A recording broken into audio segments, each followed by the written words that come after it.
to Tamil Gospel Tabernacle channel. ஒவ்வொரு வருஷத்திலும் துவக்கத்திலே உங்களுக்கு பல ஆசீர்வாதங்களை வாக்கு பண்ணுகிறாரே, அந்த வாக்குத்தத்தங்கள் எல்லாம் நிறைவேறி கொண்டு வருகிறதா? The Lord promises you various blessings at the beginning of every year.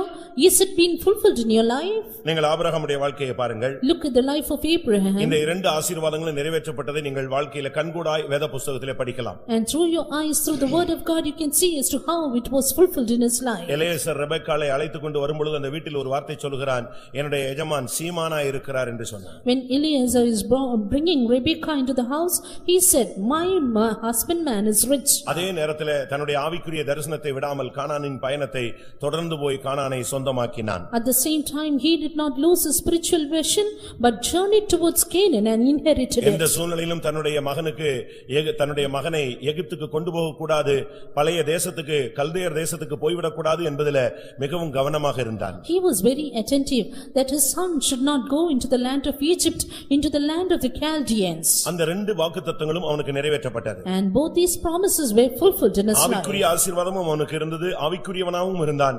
பூமியிலே அவன் சீமானாக செல்வ சீமானாக இருந்தான். He had spiritual blessings, he was spiritual, at the same time wealthy in this world. ஏன் நாம் இத்தனை வருடம் ஆண்டவரை பின்பற்றுகிறோமே, இதுல ஏதாவது ஒன்று இருக்கிறது, இல்லாட்ட ரெண்டுமே இல்லாமல் இருக்கிறது. We follow the Lord for so many long years.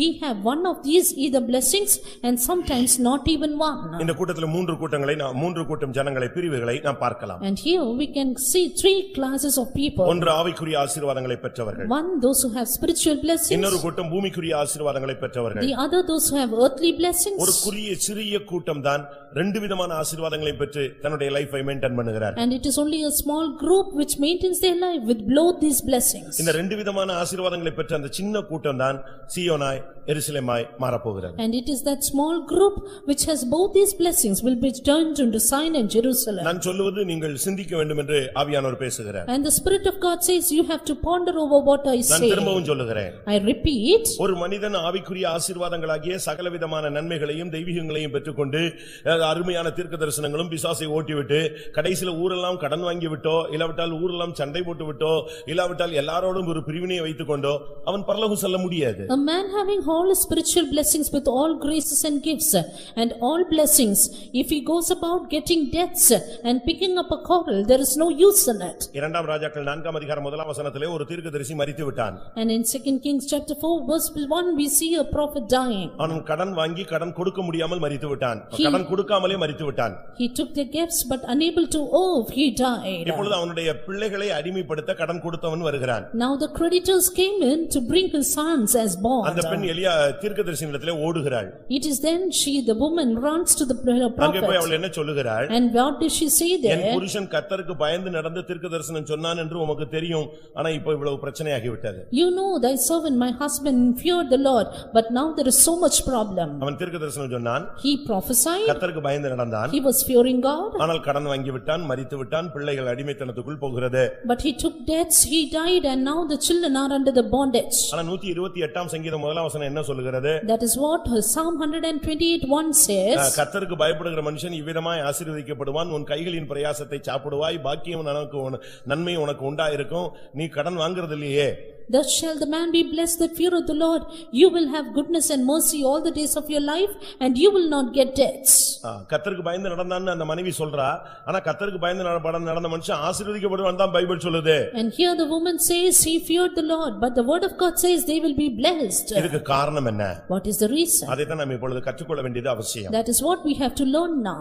இன்னைக்கு மெசேஜ்ல நீ ஆசீர்வதிக்கப்படாமல் இருக்கிறதுடைய ரகசியத்தை நீங்கள் புரிந்து கொள்ள வேண்டும். And today through the message you have to understand the reason why you are not blessed. தேவன் ஒரு வார்த்தையை சொல்லிவிட்டு தான் இந்த வார்த்தையை சொல்லுகிறார். God says a word and then says this. உன் தேசத்தையும் உன் இனத்தையும் உன் தகப்பன் வீட்டையும் விட்டு புறப்படு, அப்பொழுது நான் உன்னை ஆசீர்வதிப்பேன். Get thee out of thy country, out of thy kindred, from the father's house unto a land that I will show thee, and there will I bless thee. அப்பொழுது நீ ஆசீர்வாதமாய் இருப்பாய். Then you will be a blessing. Abraham என்று சொன்னால் விசுவாசத்தின் தகப்பன் என்று அர்த்தம். Abraham means a father of faith. இல்லாவிட்டா ஒரு விசுவாசி என்று அர்த்தம். Or a believer he is. ஒரு தேவனுடைய பிள்ளை விசுவாசியாக இருக்க வேண்டியது அவசியம். It is essential a child of God needs to be a believer. விசுவாசி என்று சொன்னால் நேம் ஷேக்குக்காக ஒரு தாள் விசுவாசியா இருக்க கூடாது. Believer, you not just for name's sake. சும்மா பெயருக்கு ஒரு விசுவாசியா இருந்துகிட்டு கல்யாணம்னா வந்து சபையில நடத்துறதும், சாவுன்னா நாங்க வந்து அடக்கம் பண்றதும், இல்லாவிட்டா ஏதோ ஒன்னு பிறந்த நாளுக்கு வந்து ஜெபிச்சுட்டு போறதும், இது அல்ல விசுவாசி. And a believer is not the one who comes to the church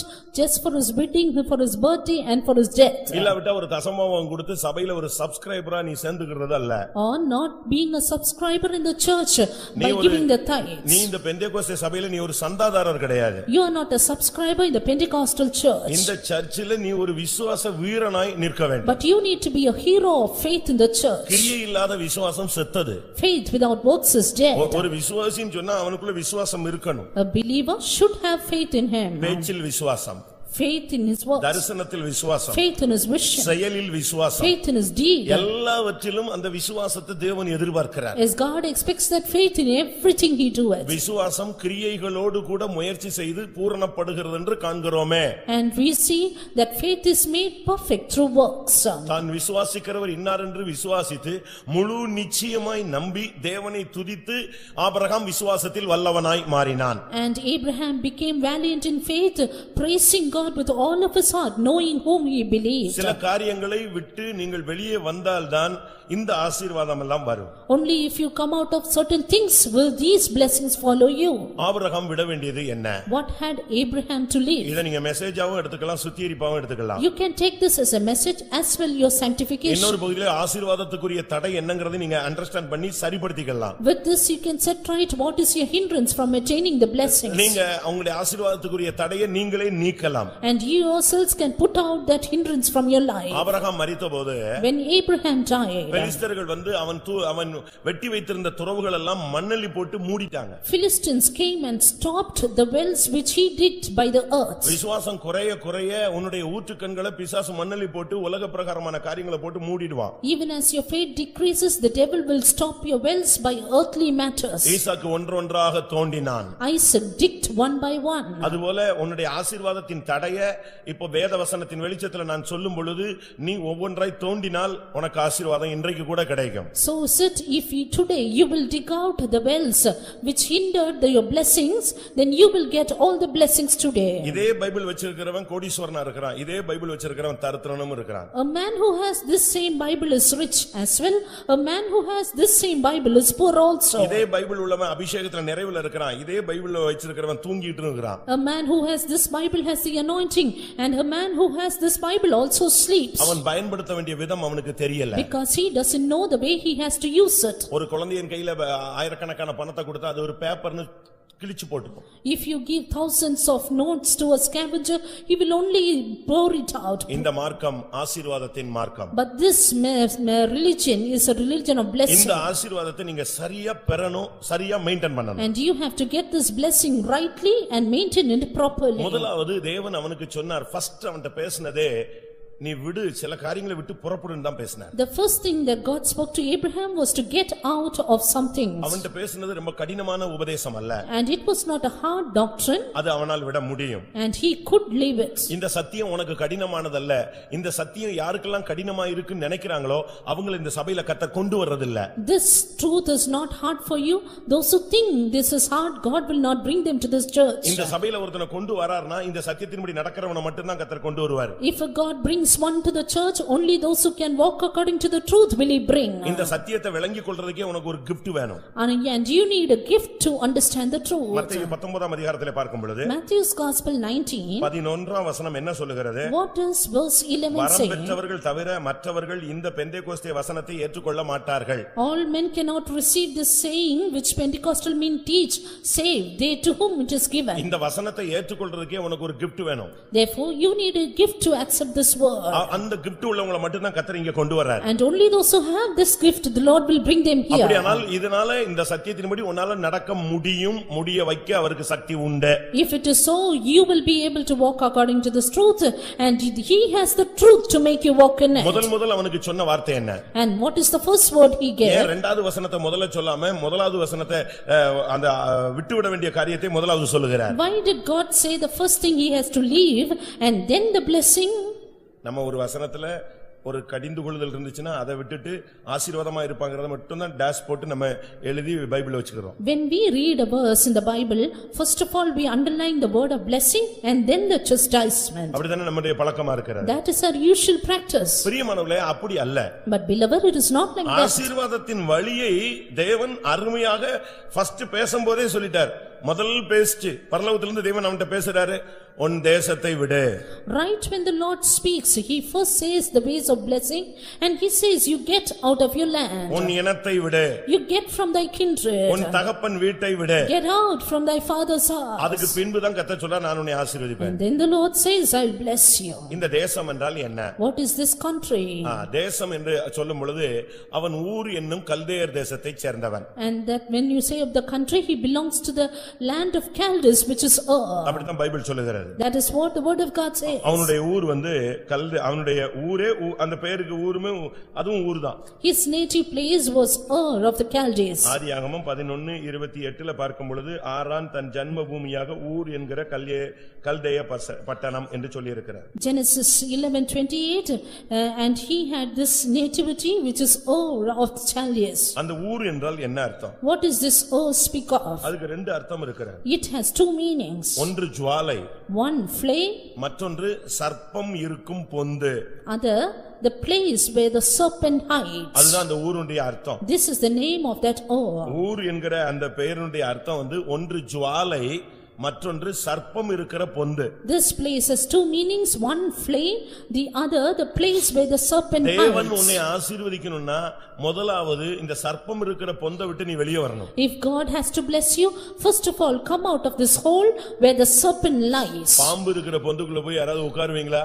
Will you anyone of you go and sit in the hole of the serpent? ஒரு டைம் இல்லனாலும் இன்னொரு டைம் என்ன செய்யும்? அது உன்னை தீண்டும். Sometime or the other it will hook you. உன் வாழ்வு முடிவுக்கு வரும். And your life will come to an end. அதனால தான் கர்த்தர் அவன்ட்ட பேசும்பொழுது ஃபர்ஸ்ட் சொன்னார், உன் தேசத்தை விடு, அந்த சர்ப்பம் இருக்கிற ஜீவியத்தை நீ விட்டுட்டு வெளியே வா. That is why the Lord says, first come out of that land where the serpent lies. சர்ப்பம் இருக்கிற பொந்துக்குள்ள இருந்துகிட்டு தேவனே என்னை ஆசீர்வதியும்னா அங்க சர்ப்பம் தான் இருக்கு, அதுதான் உன்னை ஆசீர்வதிக்கும். Being in the hole of the serpent, if you say God bless me, the serpent will bless you. அதுதான் உன்னை தட்டிக்கிட்டே இருக்கும், கொட்டிக்கிட்டே இருக்கும். அதுடைய விஷம் தான் உனக்கு ஏறி வாழ்க்கை சர்ப்பமாய் மாறும். And only the serpent will stink you and its poison will become your life. முதலாவது உன் தேசத்தை விடு. First of all, get out of thy country. எழுத்தின் பிரகாரமாக முதலாவது நமக்குள்ள இருக்கிறதான வித்தியாசங்களை நாம் விட வேண்டியது அவசியம். Literally, first of all, we need to leave off the differences between us. ஜுவாலைக்குள்ள இருந்தா என்ன நடக்கும்? When you are in the flame, what will happen? கொஞ்ச நேரத்துல நீயும் பற்றி எரிஞ்சு ஒண்ணுமில்லாம சாம்பலாய் போய் விடுவாய். Within few minutes, you also will become nothing and turn to ashes. இன்றைக்கு இந்த காலை வேளையில இந்த சர்ப்பம் இருக்கிற பொந்திலிருந்து தம்முடைய ஜனத்தை வெளியே வந்தால் நான் ஆசீர்வதிப்பேன் என்று தேவன் வார்த்தையோடு வந்திருக்கிறார். This morning the Lord says with the word, if you will come out of the hole of the serpent, I will bless you. உன்னுடைய தேசத்தை நீ விடு. Leave your country. அதை நீ விட்டால் தான் உன்னுடைய வாழ்க்கையில ஒரு விடுதலை உண்டாகும். Only if you come out of that, you will have a deliverance. ஒரு சிலருக்கு ஊர்னு சொன்னா விடவே முடியாது. For some, they cannot leave their country. ஊர்னு சொல்லிட்ட உடனே டப்புன்னு அந்த ஊர் ஆளுங்க எல்லாம் சேர்ந்துருவாங்க. They immediately join with their native people. அந்த ஊர்னு சொன்ன உடனேயே அவங்களுக்குள்ள ஒரு இனம் புரியாத ஒரு பாசம், அன்பு, இணைப்பு, பிணைப்பு எல்லாமே சேர்ந்து வந்துரும். When they see the people of their own native, they have their love and color revealed there. இரண்டாவது இனத்தை விடும்படியாக சொன்னார். And two, he asked them to come out of the kindred. ஆண்டவர் அவன்கிட்ட பேசினதை நான் உங்களுக்கு பேசுறேன். And what the Lord spake to you him, I speak to you. ஆசீர்வாதத்துக்கு தடை என்னங்கறதை நீங்க கண்டுபிடிக்கணும். நீங்க நினைக்கலாம் நம்ம வந்து இனத்தோடு சேரும்னு, சேர்ந்ததனால தான் உனக்கு ஆசீர்வாதம் வரல. You have we say usually that the country people will join to their own people, but just because of that you have no blessing. அநேகர் சொல்றாங்க ஆபிரகாம் இனத்தோடு மறுபடியும் சேர்ந்தார்னு. And it is said in the word of God that Abraham came back to his land. அதனால தான் அவன் பூரணத்தை சந்திக்கவில்லை. That is why நம்மை அல்லாமல் அவர்கள் பூரணத்தை பெற்றுக்கொள்ள முடியாமல் போனது. That is why it is written they could not attain perfection better than us. அவனுடைய எபிரேய இனம். And he belonged to the land of Hebrew. எபிரேயன் சொன்னா எதிர்புறம்னு அர்த்தம். Hebrew means எதிர்புறம் opposite and the opposite side. எப்பொழுதுமே ஒரு தேவனுடைய பிள்ளை எதிரிலேயே இருக்க கூடாது. ஆண்டவருக்கு ஆப்போசிட்டாவே உன்னுடைய வாழ்க்கை போய் கொண்டே இருக்க கூடாது. A child of God should not be always on the opposite side, a life contrary to God. ஒரு சிலர் எந்த பிரசங்கம் பண்ணாலும் அதுக்கு கான்ட்ரோவர்சியா ஒரு பாயிண்ட் ஒரு வசனத்தை எடுத்துட்டு வருவாங்க. Some people, however we may preach to them, they will take a verse out of the Bible contrary. வீடுகள்ல ஏன் பிரச்சனை? And why the problem in the family? ஊழியங்கள்ல ஏன் பிரச்சனை? Why problem in the ministry? பிசினஸ்ல ஏன் பிரச்சனை? Why problem in your life? ஒருத்தன் சொன்னதை அடுத்தவன் ஏத்துக்கலன்னா அன்னைக்கு பார்ட்னர்ஷிப் உடைஞ்சு போயிடுது. It's because when you are opposite to them and the partnership decreases. ஏன் இன்னைக்கு கிறிஸ்தவனும் டைவர்ஸ்ல போய் நிக்கறான்?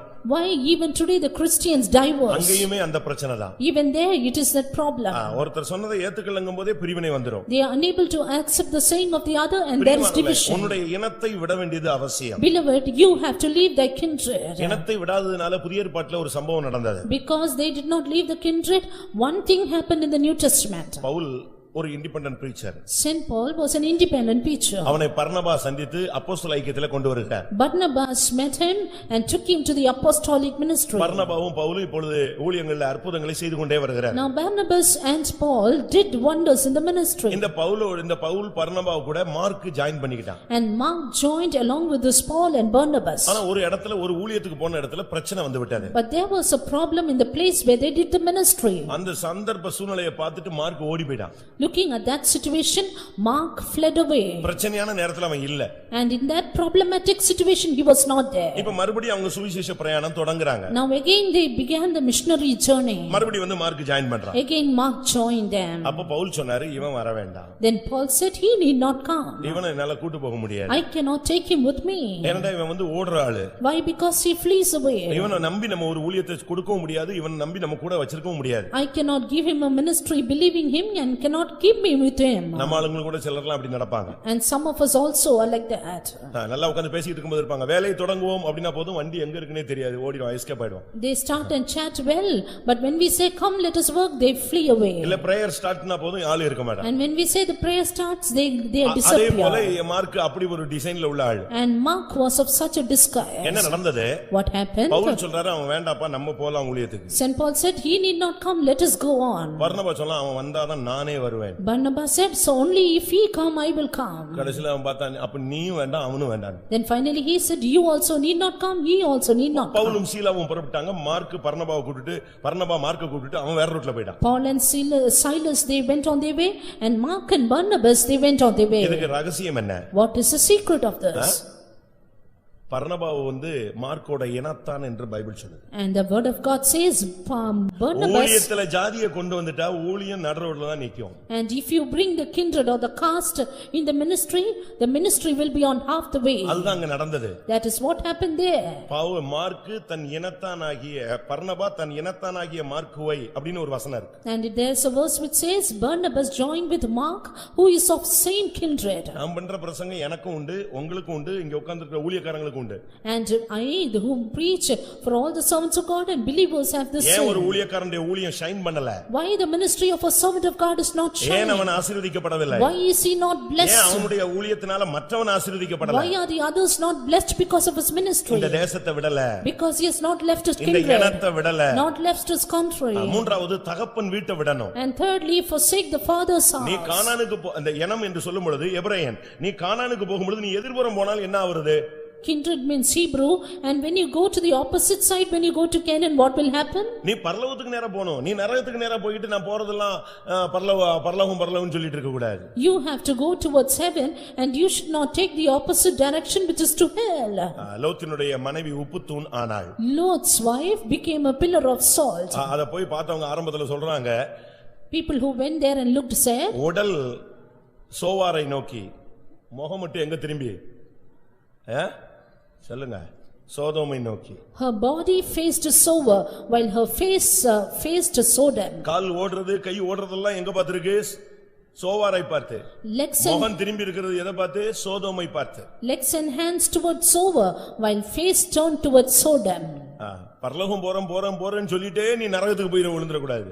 You should not go to hell saying I am running towards heaven. ரொம்ப கவனமாக இருக்க வேண்டிய ஒரு மார்க்கம். It's a very careful that we have to be. மூன்றாவது தகப்பன் வீடை விட வேண்டும். Thirdly, forsake your father's house. அவனுடைய தகப்பன் வீடுங்கிறது தேராகினுடைய வீடு. His father's house is the house of Hamor. அவங்க அப்பா பேர் தேராகு. His father's name was Terah. அப்படினா அர்த்தம் என்னன்னா அலைந்து திரிகிறவன் அர்த்தம். Terah means the wanderer.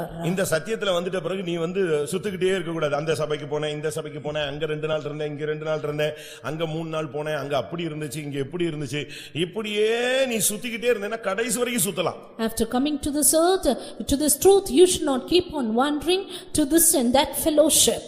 உன்னுடைய தகப்பன் வீட்டை நீ விட்டுவிட வேண்டியது அவசியம். It is essential you have to forsake your father's house. இன்னைக்கு நம்மில் எத்தனை பேர் தகப்பன் வீட்டை விட முடியும்? Today, how many of us will be able to forsake the father's house? சொல்லி இருக்கிறது, உன் தகப்பன் வீட்டை மறந்து விடு, அப்பொழுது ராஜா உன் அழகில் பிரியப்படுவார். There is a verse in Psalms which says, forget your father's house and the king will be pleased over your beauty. ஆண்டவர் உன்மேல பிரியப்படணும்னா உன்னுடைய சொந்த வீட்டை விடணும். If the Lord should be pleased over you, you have to forsake your own house. சுத்தமா விட்டுறணும். Totally forsake it. தாய் 10 மாசமா ஒரு குழந்தையை பெற்று எடுத்து கஷ்டப்பட்டு பெற்றெடுக்கிறார். A mother begets a child with great difficulty after 10 months. அது ஒரு தொப்புள் குடி உறவுன்னு சொல்லுவாங்க. And they will say it is a relationship of neighbor. என்ன இருந்தாலும் குழந்தை பிறந்த உடனே தொப்புள் குடி நெஞ்சாகணும், அறுத்தாகணும். இல்ல என் பிள்ளைன்னு வச்சுக்கிட்டா ஒன்னு நீ சாவ இல்லனா அது சாவு, இல்ல ரெண்டும் சேர்ந்து சாவு. How much ever close they may be, when the child is born, their nape has to be cut, or else either one will die. ஊழியத்துக்கு வந்த உடனே ஒரு சிசர் பண்ணணும். அதே மாதிரி இந்த சபைக்குள்ள வந்துட்ட பிறகு ஒரு சில சிசர்லாம் பண்ணணும். Soon after you come to the ministry, thing has to be cut, and soon after you come to the church, it has to be scissored. அலைந்து திரிகிற தன்மையை நிப்பாட்டிட்டு ஒரு இடத்துல ஸ்டாண்ட் பண்ணி கர்த்தருக்காக நம்ம ஸ்டாண்ட் பண்ண வேண்டும். Stop your wandering nature and stand for the Lord in a place. உபாகமம் என்ன சொல்லுகிறது? What does the word of God in Deuteronomy say? வேதம் தெளிவாக சொல்லுகிறது. He says clearly. உபாகமம் 12ஆம் அதிகாரம் 13 14 வசனங்களை பார்க்கும் பொழுது Deuteronomy 12, 13 and 14. கண்ட இடமெல்லாம் நீ உன் சர்வாங்க தகன பலிகளை இடாதபடி எச்சரிக்கையாய் இரு. Take it to thyself that thou offer not thy burnt offerings in every place. உன் கோத்திரங்கள் ஒன்றில் கர்த்தர் தெரிந்து கொள்ளும் இடத்தில் மாத்திரம் உன் சர்வாங்க தகன பலிகளை இட்டு அங்கே உனக்கு போதகர் கற்பிக்கிற யாவையும் அங்கேயே செய்வாயாக. But in the place which the Lord shall choose in one of thy tribes, there thou shalt offer thy burnt offering, and there thou shalt do all that I command thee. நீ தகப்பன் வீட்டை விட வேண்டிய நேரம் வந்து விட்டது. The time to leave your father's house is come. அலைந்து திரிகிற தன்மையை விட்டு ஒரு இடத்துல நீ ஸ்டாண்ட் பண்ண வேண்டிய நேரம். The time is come, you have to stand in a place forsaking your wanderings. அப்பொழுதுதான் கர்த்தர் உன்மேல் பிரியப்படுவார். Then the Lord will be pleased over you. விவாகம் பண்ண உடனே பேரண்ட்ஸ் விட்டுறணும். அவங்க எங்கயாவது போய் எப்படியாவது நல்லா வாழ்றாங்கன்னு விட்டுறணும். பிடிச்சு கயிறை கட்டிட்டு இழுத்துக்கிட்டே அலைய கூடாது. Soon after your wedding, you have to forsake your parents' relationship and don't keep wandering over them. அவ்வளவுதான். அப்படிதான் பைபிள் சொல்லுது. Yes, that's what the word of God says. தன் தகப்பனையும் தாயையும் விட்டு தன் மனைவியோடே இசைந்திருப்பாள். They shall leave their father and mother and cleave to their own husband or wife. அதுதான் வாழ்க்கை. That is life. அப்படி நம்ம போதிச்சு தான் நம்ம கொண்டு போகணும். And you have to keep that track in our life. பைபிள்ல சொல்லி இருக்கிறது. The word of God says, மனரம்யம் நித்திய விருந்து. Contentment is an eternal feast. நம்ம பிள்ளைகளுக்கு என்னெல்லாமோ ட்ரெய்னிங் கொடுக்கிறோம், ஆனா மனரம்யத்துக்கு மட்டும் இன்னும் ட்ரெய்னிங் கொடுக்கல. We give so much training to our children but not for contentment. படிக்கிறதுக்கு, வேலை பார்க்கிறதுக்கு, சமையல் பண்றதுக்கு, குடும்பம் நடத்துறதுக்கு, வீட்டை ரெடி பண்றதுக்கு இதுக்கெல்லாம் ட்ரெய்னிங் கொடுக்கிறோம். மனரம்யம்னு ஒரு மனதை ஸ்டடி பண்ற ஒரு ரம்மியமான ஒரு எஃபெக்ட் இருக்கு. அதாவது எந்த சூழ்நிலையிலையும் வாழக்கூடிய ஒரு கிருபை.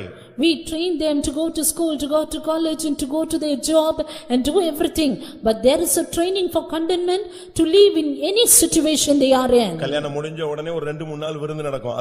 அது நித்திய விருந்து அல்ல, மனரம்யம் தான் நித்திய விருந்து. They may be feasting 1 or 2 days after the wedding, but that is not eternal, but contentment is an eternal feasting. எந்த சூழ்நிலையும் வாழ்ந்திருக்கவும் தாழ்ந்திருக்கவும் பசியா இருக்கவும் பட்டினியா இருக்கவும் குறைவுபடவும் பரிபூர்ணப்படவும் நான் கற்று வந்தேன். Yes, I have learned to be content in whichever situation I am in, to abound and to be full. தகப்பன் வீட்டை விட்டுவிடு. Forsake your father's house. அலைந்து திரிகிற ஒரு தன்மையை விட்டுவிடு. Stop your wandering nature. பிரியமானவர்களே, இது மாத்திரம் அவனுக்கு தேவன் சொன்ன வார்த்தை அல்ல.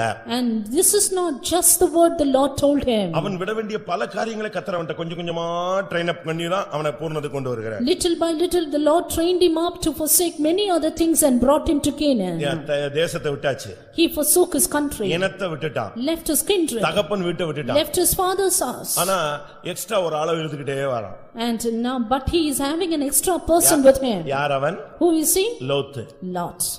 விட வேண்டியதெல்லாம் விட்டாச்சு, திருப்பி கொஞ்சம் எடுத்து பாக்கெட்ல போட்டுக்கிட்டாச்சு. He forsook everything but took a little and put in his pocket. அதுதான் லோத்து. That is Lot. லோத்துனா வேறு விதத்துல நீதிமான் என்று சொல்லப்பட்டிருக்கிறார். In the word of God it is Lot that who is a just man. சரியான அர்த்தம் முக்காடு.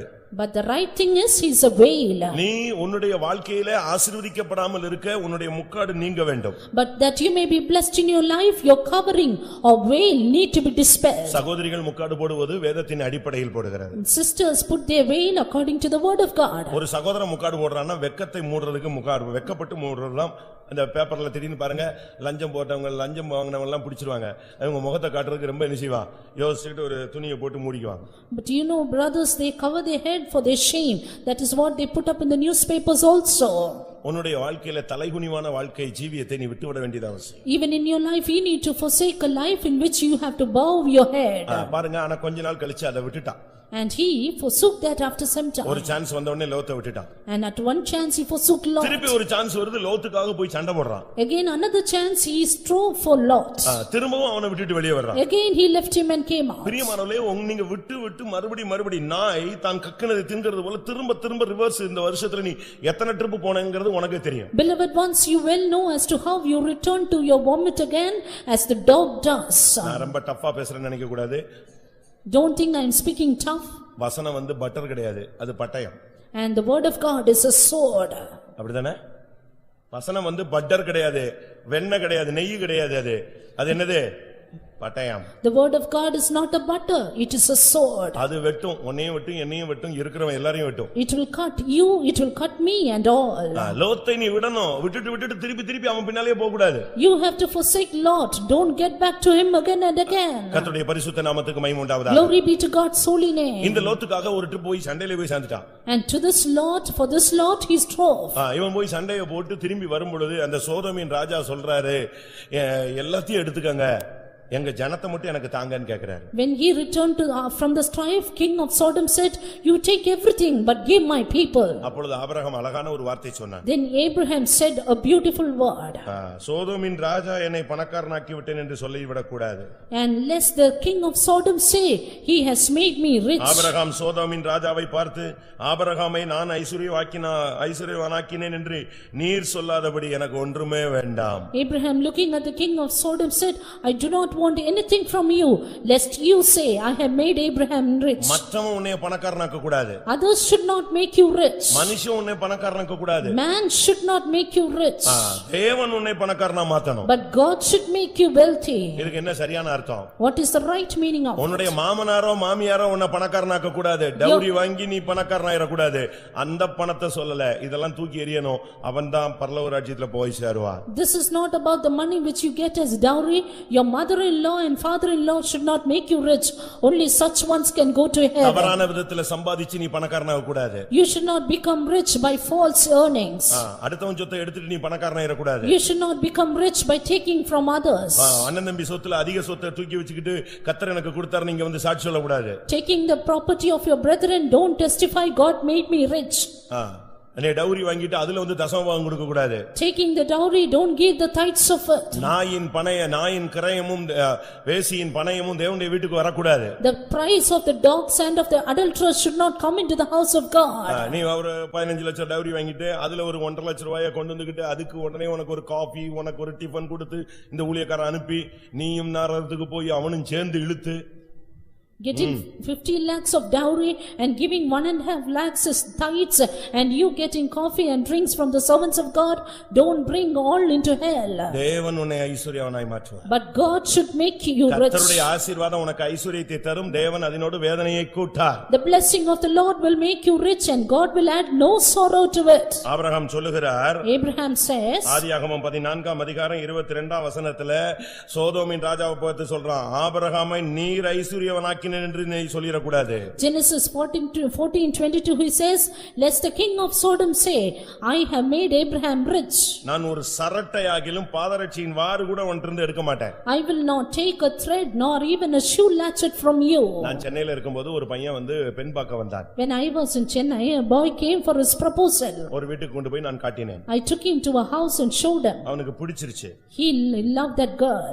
ஆனா இப்ப கல்யாணம் கட்டறதுக்கு பணம் தான் பிரச்சனையா இருக்கு. And now the money was a matter for his marriage. அவனுக்கு ஒரு பெரிய ஆசை. And he had a great desire. இவன் சாதாரண ஆள் தான். He was an ordinary boy. But அந்த வீட்ல முதல் பெண்ணை எடுத்துக்கிறவர் வந்து எஸ்டேட்ல ஒரு சூப்பரண்டா இருக்கார். But the one who has taken the first girl from that house is an estate superintendent. அதனால இவன்ட்ட கேக்குறாங்க, தம்பி நீங்க என்ன எதிர்பார்க்கறீங்க? Therefore he asked him, what do you expect? இவன் சொன்னான். He said, இவங்க வீட்டுக்காரங்க எல்லாம் சேர்ந்து சொன்னாங்க, all the people in his house said, நீங்க தான மூத்த மருமகன், நீங்க உங்களுக்கு என்ன கொடுத்தாங்களோ அது நானும் அடுத்த மருமகன், நான் அப்படினால அதையே கொடுத்தால் போதும்னு சொல்லிட்டான். Yours is the first daughter-in-law, what you gave for the first you give for the second. உடனே அவங்களும் சரின்னு சொல்லிட்டாங்க. And they said it is okay. பேச்சுவார்த்தை எல்லாம் முடிஞ்சது, இப்ப டேட் ஃபிக்ஸ் பண்ணனும். Their speech was over, now date is going to be fixed. ஆனா ஒரு ஆளுக்கு அந்த ஃபேமிலில வந்தவனுக்கு ஒரு தூண்டுதல். But for a man who came in that family, he was urged. என்ன தூண்டுதல்? What urging? அந்த மூத்த மருமகன் எவ்வளவு தான் வாங்கி இருக்காருன்னு தெரிஞ்சுக்கலாம். And let me know what is that the first daughter-in-law got. கடைசில தெரிஞ்சுக்கிறதுக்காக அவரை கொக்கிய போட்டார். And now he put in a hook to know it. அப்ப அவர் சொன்னாரு, Then he said, நான் original Pentecost. Original Pentecost. I am original Pentecost. நான் இதுவரைக்கும் இந்த வீட்ல 10 காசு வாங்கலன்னு. I have not got even 10 paisa from this house. இவனுக்கு பேய் அரஞ்ச மாதிரி ஆயிடுச்சு. And now he was as though he was demon possessed. இப்படி ஒரு ஏமாற்றப்படுவோன்னு அவன் செய்யல. And he did not think that he would be cheated. உடனே 2 நாள் கழிச்சு அப்படி இப்படின்னு மாத்தி கல்யாணத்தை கேன்சல் பண்ணிட்டு எஸ்கேப் ஆகி போய்ட்டான். 2 days after that he fled away, escaping, turning the point. இப்போ பக்கத்து தெருவிலேயே ஒரு பொண்ணை கல்யாணம் கட்டி செட்டில் ஆயிட்டான். Now he wedded a girl in the second street and he settled. இவனை எப்படி பரலோகத்துக்கு நீங்க அனுமதிப்பாரு? நீங்க உங்களை கொண்டு போய் உட்கார வச்சா சிங்காசனத்துல இவனுக்கு என்ன ஜட்ஜ்மென்ட் கொடுப்பீங்க? And when you are seated on the throne, what judgment will you give to this boy? Pentecost எங்க போகுது? Where goes the Pentecost? நீங்க வந்தா உன்னை ஏன் தேவன் ஆசீர்வதிக்க முடியலங்கிறதுக்கு தான் நான் ரகசியத்தை சொல்லிட்டே வரேன். And now I am saying you the secret why God is able தேவன் to என்னை bless you. ஐஸ்வரியவனாக்கினார் என்று நீ சொல்ல வேண்டும். You should say God made me rich. ஐஸ்வரியவனாக்குறதுக்கு ஐஸ்வரியத்தை சம்பாதிக்கத்தக்க பலனை தேவன் கொடுக்கிறார் என்று பைபிள் சொல்லுது. The word of God says God gives us the strength to earn and to become rich. எவனோ சம்பாதிச்சு வச்சதை வாங்கி வச்சிட்டு நீ கார் ஓட்டிட்டு அலைய கூடாது. You should not spend your life by the money from others. நீ வாங்கி கார் ஓட்டணும். You have to buy and bring the car. உபாகமம் 8ஆம் அதிகாரத்துல பார்க்கும் பொழுது, when you see in Deuteronomy 8:17ல சொல்லி இருக்கிறது, 17 அங்க வேதம் 17:18ல ஐஸ்வரியத்தை சம்பாதிக்கத்தக்கதான பலனை கர்த்தரே உனக்கு கொடுக்கிறவர். It is God himself who gives you the power for the wealth. இன்னைக்கு எத்தனை பேர் உங்களுடைய இந்த சத்தியத்தை நீங்கள் அக்செப்ட் பண்ண போறீங்க? How many of you will accept the truth today? லோத்தை விட்டு விட்டான். He left Lot. அடுத்து லோத்தின் சோதோமின் பொருள்களையும் அவன் விட வேண்டும். Then he had to forsake the materials of Sodom. சொத்தை பிரிக்கும்போது எதையாவது ஒன்னு சொல்லி அத சொல்லி இத சொல்லி கூட ஒரு 2 சென்ட் வாங்கிட்டு வந்துருவான். When they divide the property, they try to speak this and that and take 2 more cents. மேல கிடைக்கிற 1 சென்ட் கிடைக்காம போய்டும். But you will not receive a cent in heaven. நேர்த்தியான இடத்தில் உனக்கு ஒரு பங்கு உண்டு, அந்த பங்கை விட்டுறாத. You have a portion in the eternal place and don't leave that goodly heritage. நீ அந்த பங்கை விடுறதுக்கு இந்த பங்கை வாங்கிட்டு உட்கார்ந்துறாத. To leave that portion, don't take this portion. சோதோமின் பொருட்கள் உனக்குள் இருக்க கூடாது, அதையும் விட்டுவிடு. Sodom's items or objects should not be in you. You have to leave that also. தவறாய் சம்பாதித்தது, that which you earned falsely, அநியாயமாய் சம்பாதித்தது, that which you earned unjustly. அந்த சகையிட்ட கர்த்தர் பேசும்போது, when God spoke to Zacchaeus, பேசிக்கிட்டே வர்றாரு. இயேசுவும் சகையும் வாக்கிங் வந்துகிட்டு இருக்காங்க வீட்டை நோக்கி. Jesus and Zacchaeus were journeying towards the house. அவன் சொல்றான், நான் அநியாயமா வாங்குனதா நாளத்தனே அணிஞ்சறேன், he said, திரும்ப கொடுத்துறேன். if I have taken unjustly, I will give him back fourfold. இதுதான் வாழ்க்கை. This is life. இதுதான் கிறிஸ்தவம். This is Christianity. இதுதான் ஆசீர்வாதத்தை கொண்டு வரும். This brings blessings. யாரோ செஞ்சதெல்லாம் வாங்கி வச்சிட்டு எனக்கு கர்த்தர் கொடுத்தாருன்னு சொல்ல கூடாது. Don't take from others and say God has given me. எவனாவது ஒரு பொண்ண கல்யாணம் கட்டிக்குவான், இஷ்டத்துக்கு போய் கூட்டிட்டு வந்துருவான், கடைசில கல்யாண கார்டுல போடுவான், பரிசுத்தவங்களை எப்படியாவது சரிப்படுத்திக்கிறது, கடைசில போடுறது இந்த காரியம் கர்த்தரால் வந்தது. இதெல்லாமே தேவ தூஷணம். அதனாலதான் அவன் லைஃப் சைன் பண்ண முடியாம போகுது. They make their choice for their own helpmeet and finally they bring into the saints and say, நீ ரோடா போய் கூட்டி வந்தது கர்த்தரால் வந்ததா? And that which you brought from the road, is it from the Lord? கவனமா இருக்கணும். You have to be careful. தேவனுடைய நாமத்தை வீணிலே வழங்காதிருப்பாயாக. Thou shalt not take the name of the Lord thy God in vain. இஸ்ரவேல் ஜனங்கள் யெகோவாங்கற வார்த்தையை use பண்ணவே மாட்டான். Israel people will not use those word. ஏனென்றால் தேவனுடைய வார்த்தையை என்ன செய்ய நாமத்தை என்ன செய்ய கூடாது, வீணில வழங்க கூடாதுன்னு பயந்து நடுங்குவாங்க. Because they fear saying they should not take the name of the Lord their God in vain. நாம அப்படிலாம் இல்ல. But we are not like that. எல்லாத்துக்கும் ஒரு வசனத்தை தூக்கி போட்டு எல்லாம் கிளியர் பண்ணிக்கிட்டே வர்றோம். We are all clearing that verse, putting it again and again. ஊரெல்லாம் கடன் வாங்கி ஒரு பெரிய வீட கட்டி பரிசுத்தவான்களை வச்சு பால் காய்ச்ச வச்சு கர்த்தர் வீட கொடுத்தாருன்னு சொன்னா அது என்ன பொய்? We get debts, build a huge house and housewarming by the saints and we say God has given us. 40 லட்சம் கடன் வாங்கிட்டு இல்ல 20 லட்சம் கடன் வாங்கிட்டு 2 லட்சம் ரூபாய் கடன் வாங்கிட்டு 1 லட்சம் ரூபாய் கடன் வாங்கிட்டு கர்த்தர் கொடுத்தாருன்னு இந்த சாட்சி சொல்லி என்ன பிரயோஜனம்? கடன் கொடுத்தான் அந்த ஆள் தான் எனக்கு கொடுத்தாருன்னு சொல்லணும். What is the use of saying that God has given me when you have got debts of 40 lakhs and even more from others? இந்த கம்பெனில எல்லாம் வாசல்ல போட்டுருப்பாங்க அந்த பேங்கோட சிம்பலும் hypothecated to Canara Bank அப்படினு போட்டுருப்பாங்க. In the companies you can see the symbol of the bank hypothecated to the Cat Bank. அது கரெக்ட். ஏன்னா கர்த்தர் தரல, பேங்க் தான் லோன் கொடுத்திருக்கு. Because it is the bank who has given you the loan. நீங்க சத்தியத்தை புரிஞ்சுக்கணுங்க. சாப்பாடே இல்லாம இருந்தாலும் பரலோகத்துக்கு போணுமே தவிர நல்ல பிரியாணி சாப்பிட்டு நரகத்துக்கு போற கூடாது. Understand the truth, even if you have no food, go to heaven, but don't eat biryani and go to hell. சோதோமின் பொருட்கள் உனக்குள் இருக்க கூடாது, அதை விட்டு விடு. Objects of Sodom should not be in you, leave it off. ஒரு லிமிட்டுக்கு பிறகு கர்த்தர் சொன்னாரு ஆகாரை விட்டு விடு. After a limit, the Lord said, you have to forsake Hagar. ஏதோ நீ அவ கூட வாழ்ந்துட்ட. And you were living with her. குழந்தை பிறந்துருச்சு. And your child is born. முதல்ல ஆகாரை விடு. Now you cast her away. அவங்களால விட முடியுமா? Will you be able to forsake? ஆகார் என்பது அடிமைத்தனத்தை காண்பிக்கிறது. Hagar shows bondage. ஒரு தேவனுடைய பிள்ளை இந்த நாட்களிலே சரியான விதத்துல தன்னுடைய அடிமைத்தனத்திலிருந்து வெளியே வரணும். A child of God should come out of his bondage in a proper manner. ஆகாருக்கு சோதோமின் பொருட்களுக்கு பல அர்த்தங்கள் இருக்கு, அதை சொல்ல நான் மறந்துட்டேன். Sodom's objects has various meaning to it. சோதோமின் பகுதின்னு சொன்னா எரிந்த பகுதி. Sodom's means it is darkened part. எரிந்து போன ஒரு பகுதியை நம்ம எடுத்து வச்சுக்க கூடாது. And we should not take the darkened part for ourselves. அக்கினிக்கு இரையான எந்த தன்மையும் நம்மளுக்குள்ள இருக்க கூடாது. Anything that is burned with the fire should not be in us. ஆகார்னு சொன்னா பரதேசின்னு ஒரு அர்த்தம். Hagar means pilgrim. அடிமை என்ற அர்த்தம். Bond means ஓடி போகிறவள் என்ற அர்த்தம். it means the one who crows. தொல்லை தருகிறவள் என்ற அர்த்தம். It means the one who gives spoil. இது எல்லாமே நீ விடணும். தொல்லை தருகிற உன்னுடைய ப்ராப்ளமேட்டிக்கே வச்சிட்டே இருக்க கூடாது, அதை விட்டுரு. And that which is your problem, don't keep it with you, you leave it off.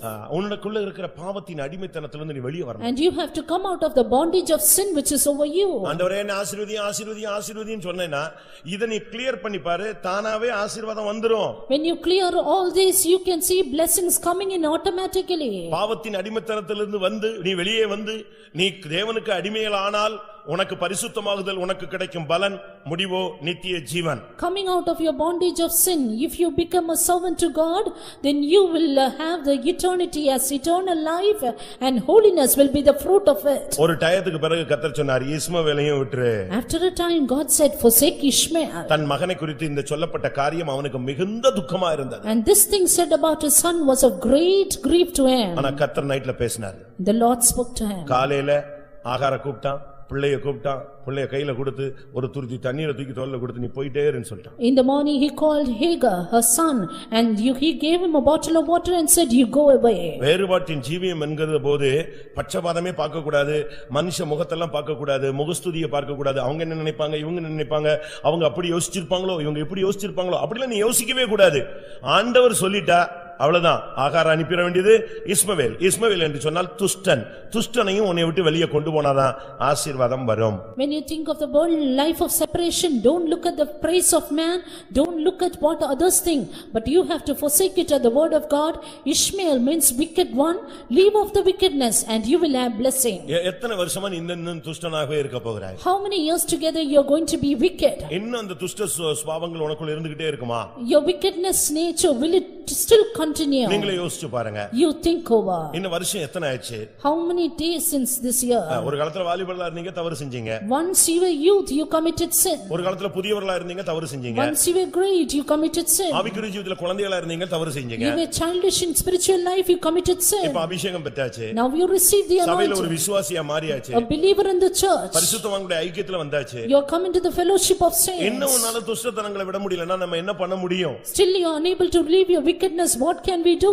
ஒரு டைம் வந்தபோது கர்த்தர் சொன்னார், ஈசாக்க கூட நீ போய் பலிபீடத்துல வைன்னு சொன்னார். One time came, God said, God keep Isaac as a sacrifice. கைய கால கட்டி அவனை பலிபீடத்துல வையே. He bound his hands and feet and keep upon the அவனை நீ விட altar. வேண்டிய நேரம் ஒன்று இருக்கிறது. As there is a time you have to forsake him also. ஒரு விசுவாசிக்கோ ஒரு ஊழியக்காரனுக்கோ இந்த உலகத்துல நேசிக்க கூடியது ஒன்று இருக்குமானால் அதுதான் அவனுடைய விக்கிரகம். If a servant of God or a believer has something which he ever loves in the world, that is his idol. இயேசுவை தவிர அதை காட்டிலும் ரேஷியோ கூடிருச்சு அன்புல. அப்படி அது ஒரு மனுஷனோ மனுஷியோ பொருளோ வீடோ காரோ ஏதோ ஒரு காரியமோ அப்படி வந்தா அது அவனுடைய விக்கிரகம். If your proportion of love towards anything else or anybody else is greater than your love for Jesus, then that is your idol. இஸ்மவேலை துரத்தி விட்ட உடனே ஈசாக்கு தான் இவனுடைய முழு உலகமே. When he cast Ishmael away, Isaac was the world for Abraham. எப்ப பார்த்தாலும் ஈசாக்கை சுத்தி தான் அந்த குடும்பம் சுத்திக்கிட்டே இருந்துச்சு. And all the time the family was around Isaac. அப்பதான் ஆண்டவர் சொன்னார், இவனை இங்க கொண்டு வா, மோரியா மலை கொண்டு வா. Then the Lord said, bring him to Mount Moriah பலிபீடத்துல why. and keep him upon the altar. நீ பலிபீடத்துல வைக்கல, நான் பைபிள்ல சொல்லி இருக்கிறது, உனக்கு பிரியமானவனை ஒரே அடியில் உன்னை விட்டு எடுப்பேன். The word of God says, if you will not keep it upon the altar, I will smite your beloved at once. ஈசாக்குன்னா சிரிப்பு, நகைத்தல்னு அர்த்தம். Isaac means laughing, scolding. அதனுடைய சரியான அர்த்தம் என்ன? The right meaning of it, இவன் பிறக்கிறதுக்கு முன்னால அவங்க அம்மா ஏற்கனவே நகைத்தாள். even before his birth, his mother scorned. இவன் பிறந்த பிறகு இஸ்மவேல் நகைத்தான். When he was born, Ishmael scorned. அதனால ஈசாக்குக்கு பெயரே என்னதுதான்? சிரித்தல் தான். Therefore, Isaac itself means laughing to நீ scorn. விசுவாசத்தோடு வருகிறவன் அவிசுவாசத்திலே சிரிக்க கூடாது. When you come with faith, don't live with unbelief. ஒரு பிராண உற்பவ கால திட்டத்திலே சாராள் ஒரு குழந்தையை அணைத்துக் கொண்டிருப்பாள் அப்படின்னு ஆபிரகாம்ட்ட தெய்வம் பேசிக்கிட்டு இருக்கிறாரு. பின்னால கூடாரத்துக்குள்ள இருந்துகிட்டு வச்சிருச்சிட்டு இருந்தா. The Lord spoke to Abraham saying, at a time appointed, Sarah shall embrace a son. Sarah was laughing to scorn behind. உடனே அவர் சொன்ன, அவர் இங்கே தான் உட்கார்ந்திருக்காரு, அவர் தெரியாதுன்னு நினைச்சிட்டு கூடாரத்துக்குள்ள இருந்து சொன்னார். உடனே ஆண்டவர் சொன்னாரு, சாராள் ஏன் கூடாரத்துக்குள்ள உட்கார்ந்து சிரிச்சிட்டு நகைச்சு பரியாசம் பண்றா, தேவனுடைய வார்த்தை ஏன் அவளால் விசுவாசிக்க முடியவில்லைன்னு கேட்டாரு. Soon the Lord saw everything and he said, why is Sarah sitting in the tent and laughing to scorn? Why is she unable to believe on the word of God? உடனே அவ அங்கிருந்து உடனே அடுத்த ஒரு பொய். Then soon she lied. நான் சிரிக்கவே இல்ல. I did not laugh. எப்படிப்பட்ட வார்த்தைகள். See the words. அந்த சிரிப்புக்குள்ள அவிசுவாசம் இருக்கிறது, பொய் இருக்கிறது, பரியாசம் இருக்கிறது. Unbelief, lie and mockery was found in those laughs. இதெல்லாம் விசுவாசிகள் விடணும், ஊழியக்காரங்கள் விடணும். And all the servants of God and believers will have this. இந்த சிரிப்பெல்லாம் நம்ம நக்கலான சிரிப்பு, இதெல்லாம் நீங்க நிறுத்தினாதான் ஆசீர்வாதம் தானா வரும். Such a kind of scornful laugh should be stopped and blessing will come in. ஆதியாகமம் 23 வரும்போது முதலாம் வசனத்துல சாராளை விட்டு விட்டான். When you come to Genesis 23:1, Sarah also he had to leave. ஒரு டைம் வந்தபோது ஆண்டவர் சாராளை கூட அவன்கிட்ட எடுத்துட்டாரு. At one time God took Sarah away from Abraham. தேவனுக்கு ஒரு டைம் இருக்கிறது. There is a time for God. அதே போல உன்னை பரிசுத்தப்படுத்தணும்னு சொன்னா, ஆசீர்வதிக்கணும்னா ஒவ்வொரு காரியத்துல கரெக்ட்டா அவர் உன்னை விட்டு விலக்கிக்கிட்டே வருவாரு. So is it, if the Lord wants to bless you and sanctify you, he will put you away from all these. சாராள்னு சொன்னா ஆதிக்கம் செலுத்துகிறவள், dominate spirit. Sarah means the one who has the dominating spirit. சில வீடுகள்ல இவங்க தான் full dominateல இருக்காங்க. Some houses you can see the woman at domination. ஆகாரை மனைவியா வைத்துக்கொள், உடனே ஆபிரகாம் சரி நீ சொல்லிட்டேன்னா செஞ்சுக்கிறேன். She says you keep Hagar to wife, immediately Abraham இந்த ஆகாரை obeys. துரத்தி விடு, நீயே துரத்தி விடு, உன் கையில தான் இருக்கா, துரத்தி விடு. You cast out Hagar, then he says you yourself do it. இந்த பையனும் எனக்கு வேண்டாம், இவளும் வேண்டாம், ரெண்டு பேரையும் துரத்து. சரி துரத்தி விட்டுறேன். I don't want this boy, I don't want this woman. Okay, right, you chase அந்த her away. குடும்பத்துக்கு சாராள் தான் தலையாக இருந்தார். And Sarah was the head of that house. விசுவாசி வீட்டுக்கு புருஷன் தலையா இருக்கணும். For the believers, the husband should be the head. ஆதிக்கம் செலுத்துகிற ஸ்பிரிட் நமக்குள்ள இருக்குமானால் போயிரணும். தாழ்மையின் சிந்தையை தரித்துக் கொள்ள வேண்டிய மார்க்கம் இது. If the dominating spirit is in us, you have to leave it off. This is a religion where humiliation or humility is seen. ஏன் குடும்பங்கள் பிரியுது? Why the families divide? புருஷனுக்கும் மனைவிக்கும் ரெண்டு பேரும் ஒரே மாம்சம் ஒரே சரீரம் சொல்லிருக்கு. திருப்பி ஈகோவே அங்க இருக்க முடியாத, ஒண்ணுதானே இருக்கு.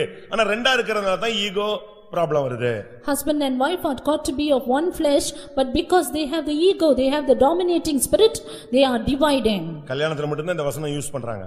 And they use this verse only in marriage. அதுக்கு பிறகு நீயா நானாங்கறத ஓடிட்டே இருக்கு. After that they strive, you or I. பிரியமானவர்களே, ஆதிக்கம் செலுத்த ஆரம்பித்தால் நம்முடைய வாழ்க்கை தோற்று போகும். Beloved ones, once we start to dominate, our life will be in defeat. Abraham ஒரு டைம் வரும்போது ஆபிராமையே விட்டான். At one stage Abraham had to forsake even himself.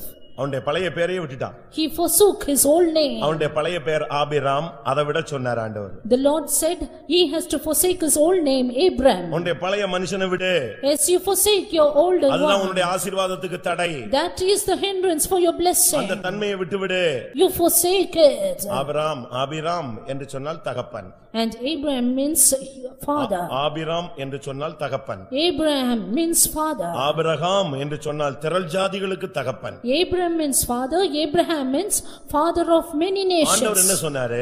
What did God say? அந்த ஆபிராம்ங்கறத அந்த ஒரு குடும்பத்துக்கு தகப்பன்ங்கறத விடு, நீ ஒரு தகப்பனுடைய சிந்தைக்குள்ளே வா அப்படி சொன்னார். Forsake to be a father of one family, come into the mind of a father. ரெண்டு பிள்ளைங்க சண்டை போடுது, ஒரு தகப்பன் அங்க வந்துட்டாருன்னா என்ன செய்வாரு? And two children fight and they say who is the father? What will the father do? என்ன செய்வாரு? உடனே தான் பிள்ளைய அடிச்ச பிள்ளைய பிடிச்சு அடிச்சு துரத்தி விட்டுட்டு தான் பிள்ளைய உடனே ஒரு தூக்கிட்டு அம்மா மாரு உடனே வந்து ஹால்லே உட்கார்ந்துக்குவாங்க அமைதியா. Soon they will chase the other one, they will take their own child and say he is mine. அந்த பிள்ளையும் தான் பிள்ளைங்கற அந்த மைண்ட் என்ன செய்யல, மெண்டாலிட்டி வர்க் பண்ணல. And his mentality did not work to be a father to that child also. உன்னுடைய பழைய மனுஷனை நீ விட வேண்டிய ஒரு நேரம் இருக்கு. It is a time you have to forsake your old man. ஆசீர்வாதத்துக்கு தடையத்தை நான் பாயிண்ட் பண்ணிட்டே வரேன். And now I am pointing you the hindrance of your blessings. இந்த வருஷத்துல நான் உன்னை ஆசீர்வதிப்பேன்னு 1 ஆம் தேதி சொல்லிவிட்டாரு, இது வரைக்கும் வரல, 360 நாள் தாண்டிடுச்சு, என்ன பண்றது இப்போ? இதுக்கு தடை என்னங்கறதை இப்போ உனக்கு புரிஞ்சு இந்த 20 நாள்லயா 35 10 நாளுக்குள்ளயாவது ஏதாவது உனக்கு வர வேண்டியதெல்லாம் வந்துறணும். In the beginning of this year God had promised that he will bless you. Still now you are not blessed. Within these 20 days try to receive the blessing of the Lord. அதுக்கு message கொடுக்கிறாரு. That's why I give you this message. நீ இதல correct பண்ணினா paper clear ஆகி வர வேண்டிய arrears எல்லாம் உனக்கு வந்துரும்னு நினைக்கிறேன். If you clear this paper then you will get all your arrears, I think. பரலோகத்துல இருந்து வர வேண்டிய தேவனுடைய அரியர்ஸ் எல்லாம் உனக்கு வெயிட்டிங்ல இருக்கு. நீ கிளியர் பண்ணிட்டேனா பேப்பர் கிளியர் ஆயிடும், வந்துரும் உனக்கு. All of God's arrears that God has to give you is still waiting. If you clear your life it will come to you. உன்னுடைய ஆபிரகாமை பழைய மனுஷனை விடு. Leave off your old man Abraham. எத்தனை வருஷம் ஆச்சு இன்னும் அதே பிடித்து கொண்டிருந்தால் என்ன ஆவறது? So many years you hold the same, what will happen? ஆதியாகமம் 25:1ல பார்க்கும் பொழுது Genesis 25:1 says, ஒரு டைம் வரும் பொழுது கேத்தூராளை விட சொன்னார். At one time the Lord said you have to forsake Keturah. ஆபிரகாமுக்கு எத்தனை பிள்ளைங்க சொல்லுங்க? How many children for Abraham? எல்லாருக்கும் தெரிஞ்சது 2. 2 for all knowledge. ஆனா ஆபிரகாம் சீக்ரெட்டா ஒரு 6 பிள்ளைகளை வச்சிருந்தாரு. But Abraham had secretly 6. எப்படி? யாருக்குமே தெரியாம ரொம்ப டெக்னிக்கலா ஒரு சிலர்லாம் லைஃப்ல இருக்காங்க. And there some people are in the life of some people in a secret way. பைபிள்ல எல்லாருக்கும் எல்லா கிறிஸ்தவனுக்கும் தெரிஞ்சது ஆபிரகாமுக்கு எத்தனை மனைவி? 2. எத்தனை பிள்ளைகள்? 2. ஆனா பைபிள்ல சொல்லுது 8, 3 மனைவின்னு சொல்லுது. All the Christians they know that Abraham has 2 wives and 2 children, but the Bible says he has 3 wives. அதுபோல இன்னைக்கு ரொம்ப சீக்ரெட்டா அழகா லைஃபை மெயின்டைன் பண்ணி இன்னொரு குடும்பத்தை சின்ன வீடு அந்த வீடுன்னு எங்கிட்டோ சைடுல வச்சிட்டு இருக்கிற ஆள்லாம் இருக்கிறான். வரும் ஒரு time. It is in this way there are people who have other houses also maintaining them secretly, and there will come a time for that also. நான் சென்னையில இருக்கும்போது ஒரு அருமையான விசுவாசி. When I was in Chennai there was a beautiful believer. நல்ல ஒரு விசுவாசி இருந்தார். A good believer he was. எங்களை கூப்பிட்டு அடிக்கடி விருந்தெல்லாம் வைப்பாங்க. He would give us feast very often. நல்ல மனுஷன். Good man. ரொம்ப நல்ல மனுஷன். Very good he was. பாட்டெல்லாம் பாடினா உங்கள மாதிரி இப்படி உட்கார்ந்து சோர்ந்து போய்லாம் பாட மாட்டார். அப்படியே கண்ணீர் விட்டு ரசிச்சு பாடுவார். Singing the songs he would be in tears and enjoy. நான் இருக்க வரைக்கும் நல்லா தான் இருந்தாரு. And when I was there he was okay. நான் மாறி போயிட்டேன். I was transferred. திடீர்னு ஒரு நாள் அவர் இறந்து விட்டார். திடீர்னு ஹார்ட் அட்டாக் ஸ்ட்ரோக் இறந்துட்டாருன்னு சொன்னாங்க. Suddenly I heard of his death by heart attack and stroke. உடனே அவருடைய அடக்காரதனைக்கு ரொம்ப தீவிரமா ஊழியக்காரங்க எல்லாரும் ஏற்பாடு பண்றாங்க. அவர் சீரியஸ்ன உடனே ஊழியக்காரர் ஆஸ்பத்திரி வரைக்கும் ஓடிட்டார். For his funeral service, and when he was serious itself the servants of God rushed to the hospital. திடீர்னு பார்த்தா suddenly அவர் வந்து இருந்தது ஒரு IAS quarters. He was in IAS quarters. ஃப்ரீசர்ல பாடி வச்சிருக்கு. His body was kept in the freezer. எத்தனை மணிக்கு அடக்கம்னு எல்லாம் அனௌன்ஸ்லாம் ஆயிடுச்சு. They announced for the funeral service also. பாட்டெல்லாம் ஓடிக்கிட்டு இருக்கு. Singing was on.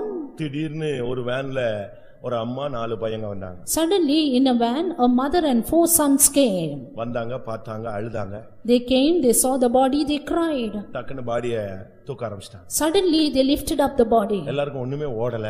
Nothing went on in the minds of என்ன others. நடக்குன்னு யாருக்கும் புரியல. And nobody understood what was going on. இவங்களுக்கு 2 பையங்களும் கொஞ்சம் ஓரளவு பெரிய பையங்க. And he had 2 sons, they were somewhat ஓடி போய் big. எங்க டாடி ஏன் எடுக்கற அப்படினு கேக்குறான். And they said, why are you taking my daddy's body? தள்ளுடா, தள்ளி நில்றா. They pushed them away. நீ இப்பதான் பையன், நாங்க ஏற்கனவே பையங்க இருக்கிறோம். You are only boys now, but we are already boys for him. அப்பதான் தெரிஞ்சது அவர் ஆல்ரெடி அவருக்கு மேரிட் ஆகி ஒரு வயசான அம்மா அங்க இருக்கு, பிள்ளைங்க எல்லாம் இருக்கு, எல்லாத்தையும் விட்டுட்டு வந்து ஒரு சின்ன பொண்ண கல்யாணம் கட்டி இங்க ஃபர்ஸ்ட் கிளாஸா இருக்கிற சர்ச்சில்.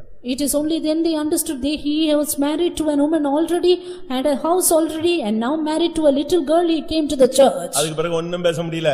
After that nobody could talk anything. அவன் பிக்கப் பண்ணி போயிட்டே இருக்கான், இவங்க பின்னால ஓடுறாங்க, அவன் பாட்டுக்கு அடக்காரனை முடிச்சிட்டு போன்னு சொல்லிட்டு விட்டான்.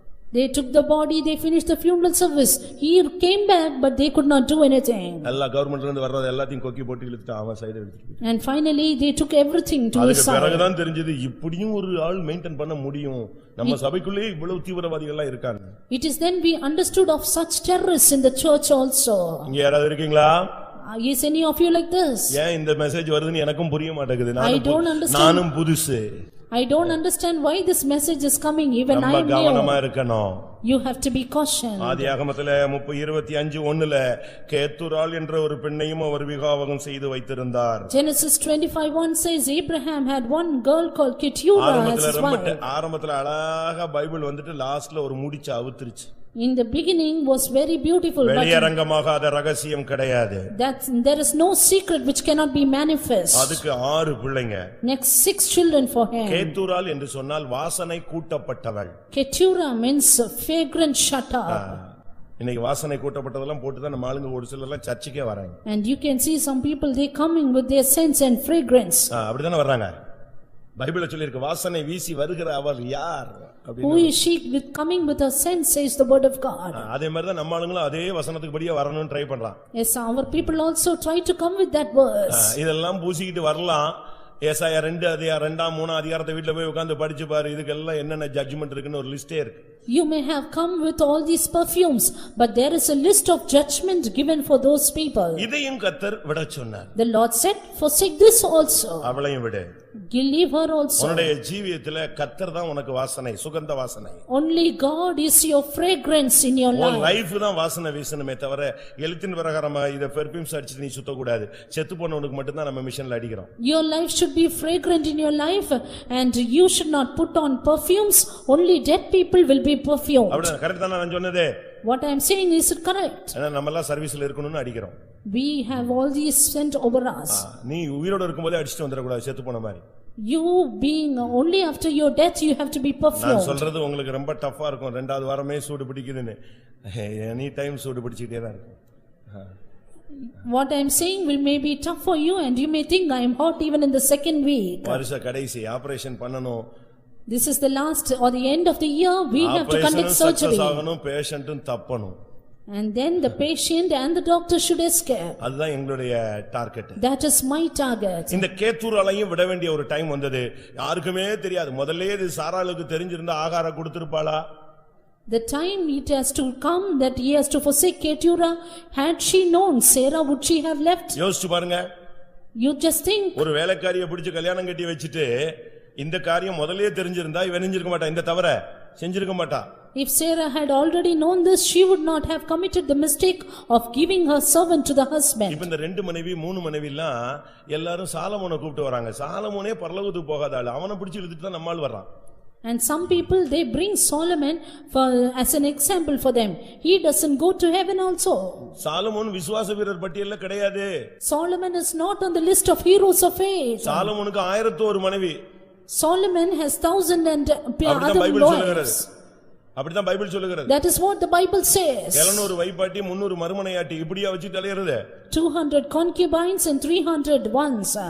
இப்படிப்பட்ட வாழ்க்கையில நீங்க வாழ்ந்து விடாதீர்கள். You should not live such a life. இவைகளெல்லாம் ஒரு நாள் உன்னை நியாயத்தீர்ப்பிலே கொண்டு போய் தள்ளி நிறுத்தி விடும். These things will one day push you into judgment. உன்னுடைய வாழ்க்கையை கேள்விக்குறியாக நீ மாற்றி விடாதே. Don't make your life a question mark. இன்றைக்கே ஆசீர்வாதத்துக்கு தடையாய் இருக்கிற எல்லாவற்றையும் உன்னை விட்டு தள்ளி விடு. Right today dispel from your life all things that are an hindrance for your blessings. சர்ப்பம் இருக்கும் பொந்தை விட்டு விடு. Leave off that hole of serpents. இந்த சத்தியத்துக்கு எதிர்ப்புறமான வாழ்க்கையை விட்டு விடு. And you leave the contrary nature of this truth. அலைந்து திரிகிற வாழ்க்கையை விட்டு விடு. Leave off your life of wanderings. முக்காடு போடுகிற தலைகுனிமான வாழ்க்கையை விட்டு விடு. Leave off your life of covering your head. சோதோமின் பொருட்களை விட்டு விடு.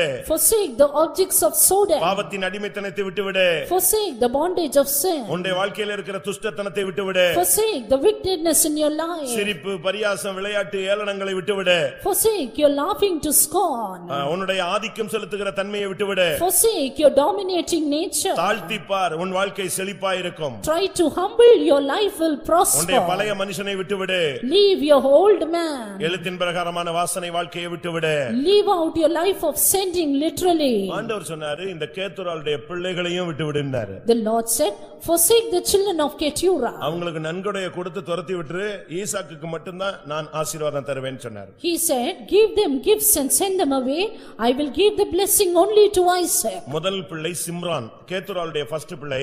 ஆதியாகமம் 25 முதல் 2-3 வசனங்கள்ல இந்த சந்ததியினுடைய பட்டியல் சொல்லப்பட்டிருக்கிறது. The list of this generation is said in Genesis 25. முதலாவது Simran. The first one, Simran. சிம்ரானை கர்த்தர் விட சொன்னார். The Lord said, leave Simran. Simran சொன்னா இசை சம்பந்தப்பட்ட அப்படின்னு ஒரு அர்த்தம். Simran means related to music. மியூசிக்கு தான் நம்முடைய பையங்க பிள்ளைங்க எல்லாம் அவங்க ஆடாட்டாலும் கை கால ஆடுது.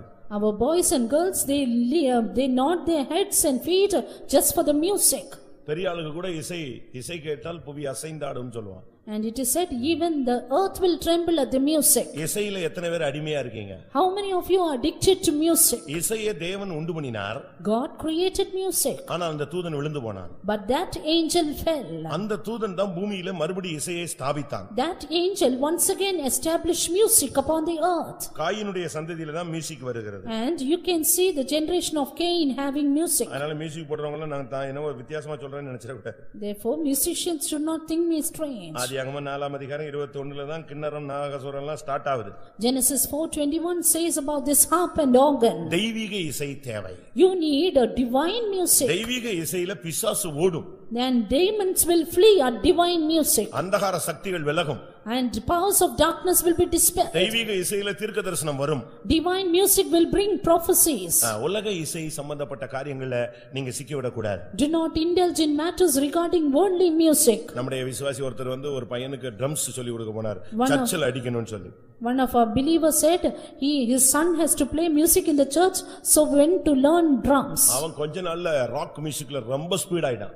Soon he went far into rock music. அதுக்கு பிறகு அவன் சர்ச்சுக்கே வர்றதில்லை. And then he did not come to the church. திரும்ப அந்த மியூசிக்ல அவன் ரொம்ப ஃபேமஸ் ஆயிட்டான். Again he became famous in that music. காலையில கல்கத்தால programme, evening Bangalore programme, night வந்து மிட்நைட் வந்து சென்னை புரோகிராம், பயங்கரமா போயிட்டான். கடைசில விசுவாசியாவே இல்ல. Program in Calcutta in the morning and evening at Mumbai and then at Chennai and no more a believer in the church. நான் இலங்கை போயிருந்தபோது when I was in Sri Lanka, அங்க ஒருத்தர் music போடுறாரு. a man played the music. இங்க எல்லாம் வந்திருக்காருன்னு நினைக்கிறேன். Don pricing வந்திருக்காரு. I think he had come for the dawn praising here. அவர் 12 வயசுல இசை ஞானின்னு பட்டம் வாங்கினவர். He got the degree that he was a musical scholar at 12. எல்லாம் படிப்பெல்லாம் முடிஞ்சு சினி மியூசிக்ல போறதுக்கு ரெடி ஆயிட்டார். After all his education he was ready to go into the cine music. எல்லாரும் ரெடி ஆயிட்டாங்க. Everyone was ready. அவர் ஆயத்தப்படுத்தி விட்டாச்சு. He was totally ready. அவர் கிளம்புற அன்னைக்கு முந்தின நாள் நைட்டு ஆவியானவர் அவரை நிரப்பினார். At the time when he was about to start, Spirit of God hindered him. சரியான அபிஷேகம். He got a right anointing. நிறைச்சு அவனை உருட்டி புரட்டி உடைச்சு நொறுக்கி அந்த அபிஷேகத்துல என்ன பேசணும்னே தெரியாது. யாரை பார்த்தாலும் என் இசை இயேசுவுக்கு, என் இசை இயேசுவுக்கு. அவங்க அம்மாவை கட்டி பிடிச்சு அழுது, அம்மா என் இசை இனிமே ஆண்டவருக்கு தான். அப்பா, அண்ணன், தம்பி, ரோட்ல போனவன் எல்லாரையும் பிடிச்சு அழுது என் இசை இயேசு. ஆவியானவரே அவனுக்குள்ள பேச வச்சு இன்னைக்கு வரைக்கும் எங்கதான் மியூசிக் அடிக்கிறாரு, சர்ச்சில் மட்டும்தான் அடிக்கிறார். That anointing filled him, rolled him over, and finally he started looking at everyone and saying, my music is for God, and till today he is playing music in the church. முற்றிலும் மியூசிக்கு தேவனுக்கு மட்டும்தான். கிளாஸ்லாம் நடத்துறாரு, எல்லாம் Christian music மட்டும்தான். He committed whole of his music only unto God. His musical class is for Christianity. இசை சம்பந்தப்பட்டதுல உனக்கு தெய்வீகத்துக்கு மாறான இசைகள் இருந்தால் இதை விட்டுவிடு, ஆசீர்வாதம் தானா வரும். If you have any musical nature contrary to divinity, please forsake it and you will have இரண்டாவது blessing. பையனையும் விட சொன்னார், யக்ஷான். The second son, Jackson. யக்ஷான் சொன்னா கண்ணியில் அகப்படுத்துபவன் அர்த்தம். Jackson means the one who inflicts you into snare. விசுவாசிகள் ஊழியக்காரங்க கண்ணியில சிக்கிர கூடாது. Servants of God, believers, don't be caught in snare. ஒவ்வொரு நாளும் ஒவ்வொரு உன்னுடைய அடி கரெக்ட்டா இருக்கணும். Every day your steps should be correctly placed. உன் நடைகளை தேவன் எண்ணுகிறார். God counts your steps. எங்கயாவது பிசினஸ்ல போய் கண்ணில விழுந்துற கூடாது. You should not be in a snare in your business. வீடு கட்டறன்னு போய் கண்ணில விழுந்துற கூடாது. Don't be in a business snare in your home. Car வாங்குனன்னு போய் கண்ணில விழுந்துற கூடாது. Don't be a snare in your gutter. கல்யாணம் சொல்லி போய் கண்ணில விழுந்துற கூடாது. And saying it is a wedding, don't fall in a snare. எதுல கண்ணி இருக்குன்னு நீ பாத்துக்கிட்டே இருக்கணும். Well, check for snares in your life. எந்த வகை பட்சியானாலும் அதன் கண்களுக்கு முன்பாக கண்ணியை விரிப்பது விருதா. And it is vain to forsake or to leave the net before the birds. உனக்குள்ள ஆவியான ஒரு சென்சார் இருக்கு. Yes, there is the spirit of God, the sensor in you. உனக்கு ஒரு டிசைனிங் ஸ்பிரிட் இருக்கு. You have a discerning spirit. இது கரெக்ட்டா? Is it correct? கண்ணில போய் நீ சிக்கிர கூடாது. Don't be caught in a snare. அடுத்து மேதான். Nextly, Midan. மேதான் சொன்னா முரண்பாடு, miss understanding. Midan means misunderstanding. ஒரு சிலர் என்ன சொன்னாலும் அதுக்கு ஆப்போசிட் சொல்வாங்க. Some whatever we say, they say opposite to it. சில பையங்களை பிடிச்சு வைங்க, ஓடி போய்டுவான். நீங்க போய் அங்கல போடுனா பேசாம உட்கார்ந்திருப்பான். You take some boys, they will run away. While you ask them to run away, you will stay back. ஆப்போசிட்டா சொல்லணும். We have to sell opposite to them. ஒரு சில வீடுகள்ல இதே பிரச்சனை தான், எப்பொழுதுமே முரண்பாடு. In some families, all very contrary natures are there. இதெல்லாம் வச்சிக்கிட்டு நம்ம தேவனே ஆசீர்வதினா எப்படி ஆசீர்வதிப்பாரு? Keeping all this, if you ask God to bless you, how will He do it? இவைகளெல்லாம் பொத்தலான பைகள். All these are bags with holes. எல்லாம் வரும், போயிட்டே இருக்கும், வேஸ்டா போயிட்டே இருக்கும். They will come in, but they will be wasted off. மீதியான் அடுத்த பையன் பேரு. Next son, Midian. கூக்குரல் இடுகிற வாழ்க்கை. The life of crying out. வீட்ல ஆள் இருக்குறது வெளியவே தெரியக்கூடாது. And you should not know people at home. ஜெபம் பண்ற சத்தம் கேட்கலாம். But the voice of prayer should be heard out. அவர் கூக்குரலிட மாட்டார். He will not cry. அவருடைய சத்தம் வீதியிலே கேட்காது. His voice will not be heard in the streets. அவர் தன் சத்தத்தை உயர்த்தவும் மாட்டார். He will not lift up your voice. ஒரு சிலர் சொல்வாங்க, அமைதியா இரு, சத்தம் வெளியே கேட்கட்டும் தானே நான் சொல்றேன் அப்படிமா. Some will say please be silent, while the other person will say I tell it that others may hear. அவங்க மனைவியோ புருஷனோ சொல்வாங்க, ஐயோ சத்தம் போட்றாதே, வெளியே எல்லாம் கேவலப்பட்டுரும், அமைதியா இரு, கொஞ்சம் பொறுத்துக்கோன்னு சொல்வாங்க. கேட்கட்டும், உங்களை பத்தி 4 பேருக்கு தெரியணும் அப்படிமா. Husband or wife will say please don't shout, others will hear, it's a shame. But the other person will say let them hear. ஆனா இதெல்லாமே ஆசீர்வாதத்துக்கு ரகசியமான தடைகள். But all these are secret hindrances for blessing. அடுத்து இஸ்பாக்.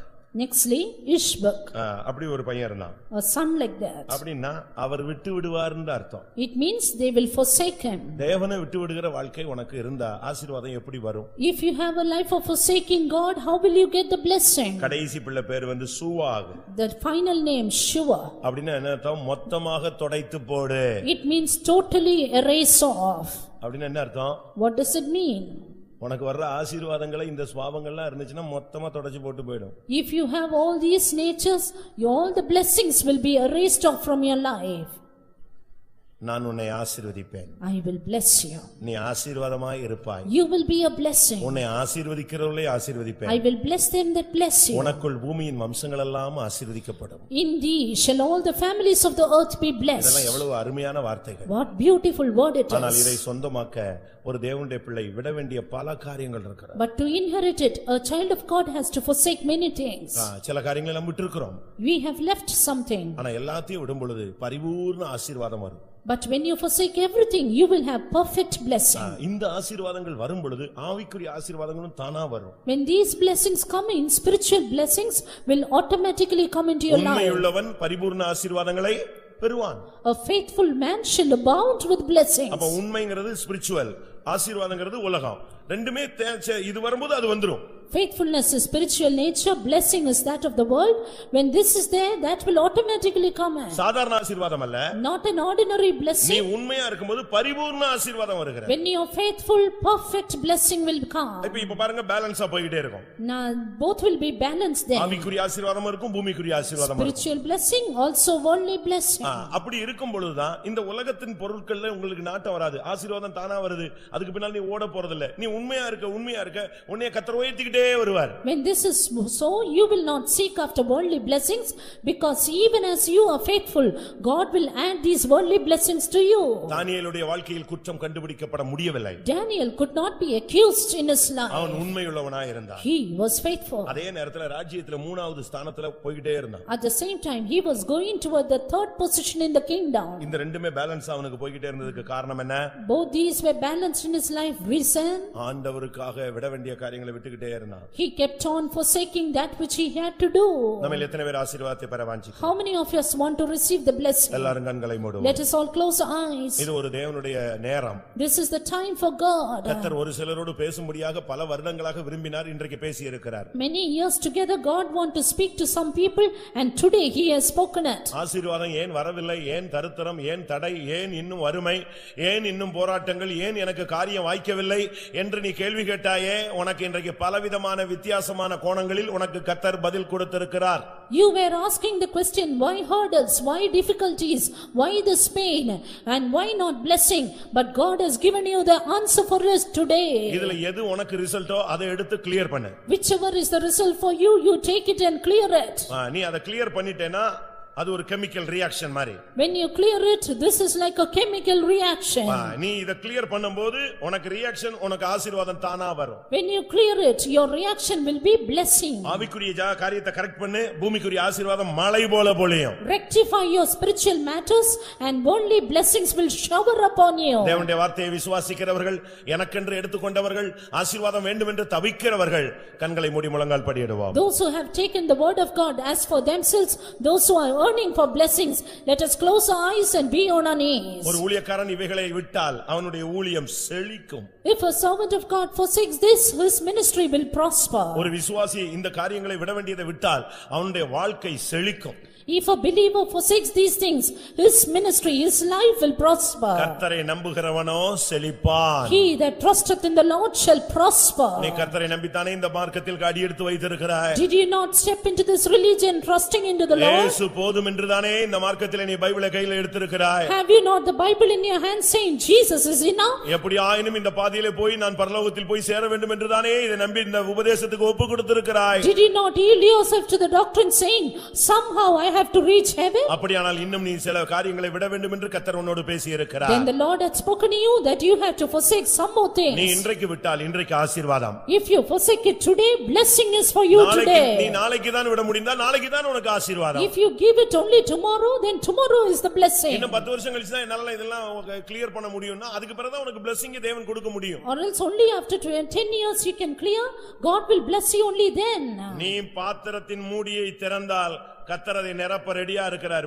அந்த மூடியை திறப்பது உன் கையில் இருக்கிறது. But if you open the lid, God will bless you automatically. But opening the lid is in your hands. லாசரு அடைக்கப்பட்டிருந்த கல்லறையின் கல்லை ஆண்டவர் சொன்னார், எடுத்து போடுங்கள். எடுத்து போட்ட உடனே வார்த்தை வந்தது, வெளியே வா. Looking at that stone which was at the tomb of Lazarus, Jesus said, take it off, and he said, Lazarus, come forth. இன்றைக்கு கர்த்தர் உன்னை ஆசீர்வதிக்கும்படியாக வந்திருக்கிறார். Today God has come to bless you. உன்னிடத்தில் தான் பேசிக் கொண்டிருக்கிறார். God is speaking to you. தடை ஏன் கிடைக்கவில்லை என்று தடுமாறிக் கொண்டிருந்த தேவனுடைய பிள்ளையே தடைகளை விலக்கி இருக்கிறார். கண்களை மூடி முழங்கால் படியிட்டு, கர்த்தாவே இந்த காரியத்தை இந்த வசனத்தின்படி நான் இன்றைக்கு பலிபீடத்தில் வைத்து விட்டு விடுகிறேன், பிரதிஷ்டை பண்ணுகிறேன் என்று கரங்களை உயர்த்தி சொல். கர்த்தர் இன்றைக்கு உனக்கு ஆசீர்வாதத்தின் வானத்தின் பலகணிகளை திறக்கட்டும். Child of God, lift up your hands and say, Lord, I surrender for your truths, and may God open the windows of heaven to bless you. ஆண்டவர் உன்னை ஆசீர்வதிப்பார்னு சொல்லி இருக்கு. God said, I will bless you. வானத்தின் பலகணியை திறந்து ஆசீர்வதிப்பான் இருக்கு. He will open the windows of heaven and bless you. வானத்தின் கதவுகளை திறந்து ஆசீர்வதிப்பேன் இருக்கு. It is said, doors of heaven will be open to bless you. வானத்தின் மதகை திறந்து ஆசீர்வதிப்பேன் சொல்றார். God will say, open the walls of heaven and bless you. ஆசீர்வாதத்தை கவனியுங்கள். Look at the blessing. ஆசீர்வதிப்பேன். He will bless you. அடுத்து சொல்றார், வானத்தின் பலகனி ஜன்னலை திறந்து உன்னை I ஆசீர்வதிக்கிறேன். will open the windows of heaven and bless you.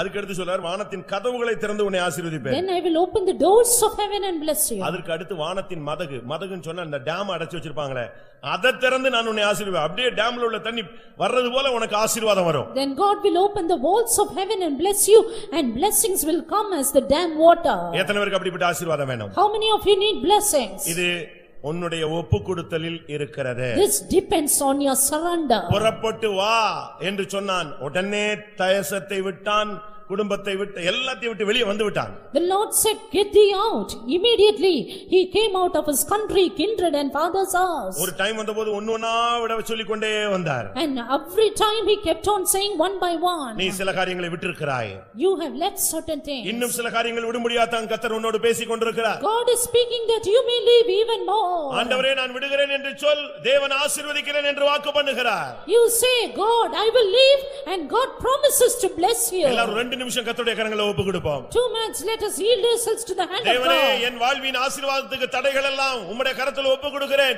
நீ அந்த தடைகளை மாற்றி என்னை ஆசீர்வதியும். God, I surrender the hindrances of blessing into your hand. Remove it and bless me, O Lord. Hallelujah, hallelujah, hallelujah, hallelujah. Rikabala bakatida bakatida balakatidi katadabanya. Hallelujah, hallelujah. Amen, amen, amen. ஆசீர்வாதமும் தடையும் உன் கையில் தான் இருக்கிறது. தடையை நீக்கிவிட்டால் உடனே ஆசீர்வாதம் மழை போல் இறங்கும். அதை இப்பொழுது அபிஷேகத்திலே ஆவியிலே நீங்கள் அனுபவிக்கலாம், உணரலாம். Ibala bakatida bakati karabaka shamtana bankara dilabad. Oh rabakatida tidabani arikabaraba. ஆண்டவரே ஹல்லேலூயா. உரபலபக ஷபலக துரிகதரபலக திகவலவாரி. Amen, amen, amen, amen, amen, amen, amen. Jesus, Jesus, Jesus, Jesus. Amen. உண்மையாகவே இந்த வசனத்தின் அடிப்படையில் நான் ஆசீர்வதிக்கப்பட வேண்டும் என்று விரும்புகிறேன் சொல்றவங்க மட்டும் உங்களுடைய வலது கரத்தை உயர்த்துங்க. நான் விட வேண்டியதை விட்டு விடுகிறேன். ஆண்டவரே, இன்னென்ன காரியத்தை நான் விடும்படியாக வசனத்தின் மூலமா என்னோடு நீர் பேசிக் கொண்டிருந்தீர். நான் உணர்த்தப்பட்டிருக்கிறேன். நான் விட்டு விடுகிறேன் சுவாமி. வாயை திறந்து சொல்லுங்க, ஒரு பிரதிஷ்டை பண்ணுங்க. உங்க சத்தத்தை கர்த்தர் கேட்கட்டும். ஆமென்.